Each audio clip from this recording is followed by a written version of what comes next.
নমস্কার বন্ধুরা, কেসি কিচেনে সবাইকে স্বাগত। আজ আমি নিয়ে এসেছি ঝিঙের একটা রেসিপি। এই গরমে ঝিঙের রেসিপি খেতে আমরা এখন সকলেই প্রায় দিনই ঝিঙে খাচ্ছি। রোজ রোজ ঝিঙে খেতে খেতে আমাদের একঘেয়েমি লেগে গেছে। যে কোনো সবজি একটু যদি আমরা ঘুরিয়ে ফিরিয়ে বানিয়ে খেতে থাকি তাহলে কিন্তু তার স্বাদটা ভীষণ ভালো লাগে।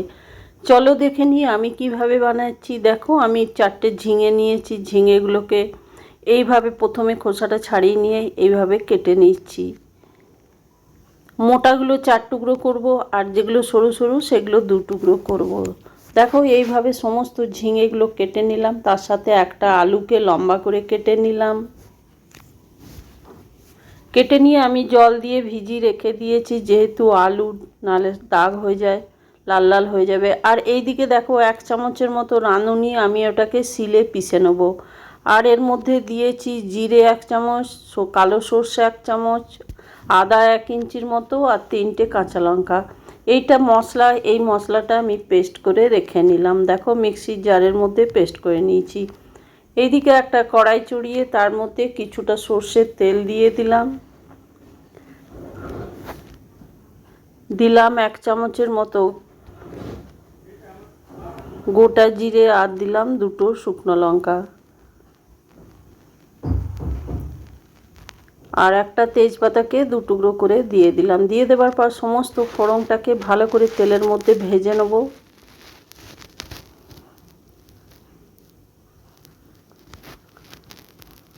ভাজা আমার হয়ে গেছে। এরপরে ওইদিকে যে আলুটা কেটে ধুয়ে রেখেছি সেই আলুটা আমি দিয়ে দিলাম। আলুটা দিয়ে দেওয়ার পরে বেশ কিছুক্ষণ নাড়াচাড়া করে নেব, তেলের মধ্যে একটু ভেজে নেব।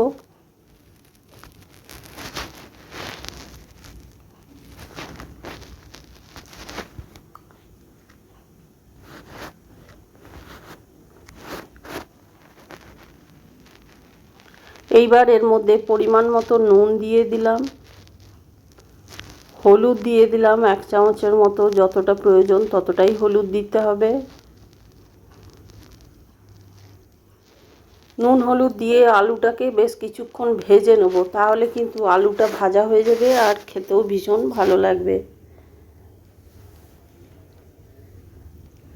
তোমরা তো ঝিঙের তরকারি নানা রকমভাবে বানিয়ে খেতে থাকো, এইভাবে একদিন খেয়ে দেখো, খেতে ভীষণ গরম ভাতে খেতে খুবই ভালো লাগবে।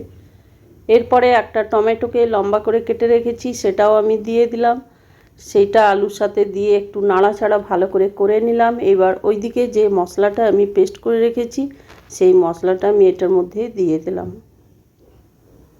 আর এটা আমার বলা হয়নি, এর মধ্যে আমি 1/2 চামচের মতো পোস্তও দিয়েছিলাম, জিরে সর্ষে আর পোস্ত, আর কাঁচা লঙ্কা আদা।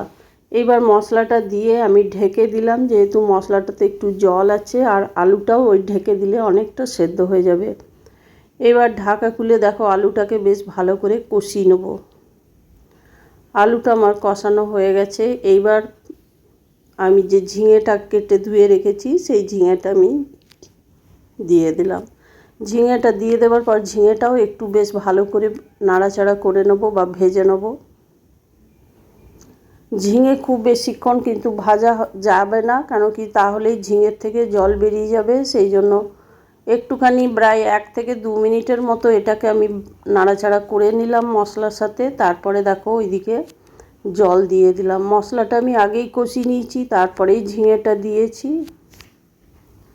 এবার দেখো পরিমাণ মতো জল দিয়ে দিলাম, একটু জলটা একটু বেশি করেই দিলাম। এইবার এটা আমি ঢাকা দিয়ে ফুটতে দিলাম। এইদিকে আমি কিছুটা দেখো মুগ ডাল ভিজিয়ে রেখেছি প্রায় 2-3 ঘন্টা আগে। দেখো একদম দেখাচ্ছি, আমি একদম ভিজে গেছে ডালটা ভালো করে আমি উঠিয়ে একটা মিক্সির জারের মধ্যে দিয়ে দেখো পেস্ট করে নিলাম। তার সাথে আমি 2টো কাঁচা লঙ্কাও দিয়েছি। এবার একটা আমি বাটির মধ্যে উঠিয়ে নিলাম সমস্ত মুগ ডালের পেস্টটা। এইরকম মুগ ডালের বড়া দিয়ে ঝিঙের তরকারি গরম গরম ভাতে বা এই গরমে খেতে খুব ভালো লাগে। আর এইটা এরকম তরকারি দিয়েই কিন্তু সমস্ত ভাত খাওয়া হয়ে যাবে, আর কোনো তরকারির প্রয়োজন পড়বে না। এরপরে দেখো মুগ ডালটার মধ্যে আমি 1 চামচের মতো নুন দিলাম। নুনটা দিয়ে খুব ভালো করে কিন্তু ফেটিয়ে নিতে হবে মুগ ডালটা।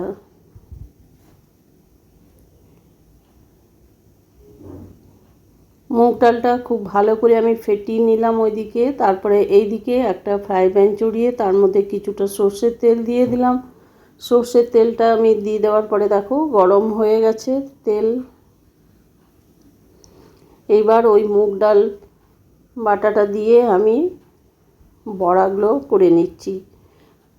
তোমাদের যদি হাতের কাছে বড়ি থাকে তাহলে বড়ি দিয়েও তোমরা করে নিতে পারো। যেহেতু আমার বড়িটা শেষ হয়ে গেছে সেই জন্য আমি মুগ ডালের বড়া করে নিচ্ছি। তবে মুগ ডালের বড়া দিয়ে খেতে বেশি ভালো লাগে। দেখো সমস্ত বড়াগুলোকে আমি দিয়ে দিলাম। দিয়ে দেওয়ার পরে দেখো উল্টে পাল্টে সমস্ত বড়াগুলোকে আমি ভেজে নেব। একদম লাল লাল করে এগুলোকে ভেজে নিতে হবে। আর এই মুগ ডালের বড়া কিন্তু গরম ডাল ভাতের সাথেও খেতে খুব ভালো লাগে।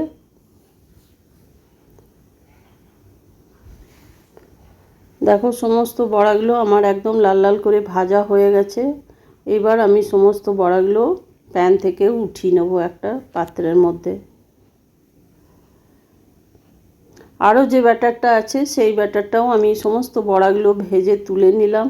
তারপর এই দিকে ফিরে এসে দেখো ঢাকাটা খুলে দেখাচ্ছি ঝিঙে বা আলু সবই সেদ্ধ হয়ে গেছে। দেখো আলুগুলো একদম সেদ্ধ হয়ে গেছে।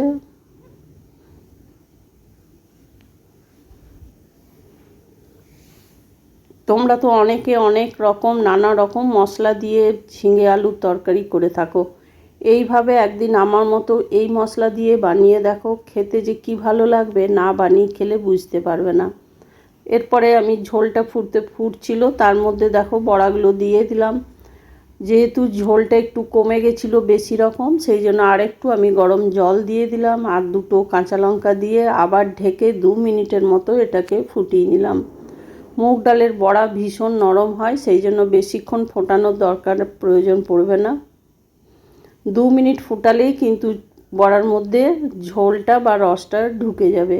আর খুব বেশিক্ষণ কিন্তু ফুটিয়ে নিলে বড়াগুলো একদম নরম হয়ে যাবে আর ভেঙেও যাবে। আমার রেসিপি যদি তোমাদের ভালো লেগে থাকে তো লাইক শেয়ার ও কমেন্ট অতি অবশ্যই করে দিও। নূতন বন্ধুদের সাবস্ক্রাইব করার অনুরোধ রইল। দেখো সমস্ত বড়ার তরকারিটা প্রায় আমার নামানোর মুখে। এরপরে আমি ওইদিকে যে রাঁধুনিটা বেটে রেখেছিলাম শিলের মধ্যে, খুব কম পরিমাণ ছিল সেই জন্য আমি শিলে বেটে নিয়েছি। সেই রাঁধুনি বাটাটা আমি এবারে ওটার মধ্যে তরকারিটার মধ্যে দিয়ে দিলাম। এটা কিন্তু নামানো ঠিক আগে দিলে কিন্তু তরকারির একটা মিষ্টি খুব সুন্দর গন্ধ আসে আর স্বাদও ভীষণ ভালো হয়। এরপরে আমি গ্যাসটা বন্ধ করে দিলাম। তারপরে ঢাকা দিয়ে বেশ কিছুক্ষণ স্ট্যান্ডিং টাইমে রেখে দিলাম। তারপরে দেখো ঢাকা খুলে দেখাচ্ছি। হালকা হালকা ঝোল এটাতে রাখতে হবে, কেন কি আরও কিছুক্ষণ পরে বড়া আছে, বড়াতে ঝোলটা টেনে নেবে, একদম মাখো মাখো হয়ে যাবে। দেখো আমি উঠিয়ে দেখাচ্ছি কত সুন্দর আর ভীষণ টেস্ট হয়। এইভাবে যদি তোমরা বানিয়ে নাও, আর নিরামিষ দিনে তো এরকম একদম খুবই ভালো তরকারি। তোমরা সকলে ভালো থেকো, সুস্থ থেকো। ফিরে আসছি পরের রেসিপি নিয়ে।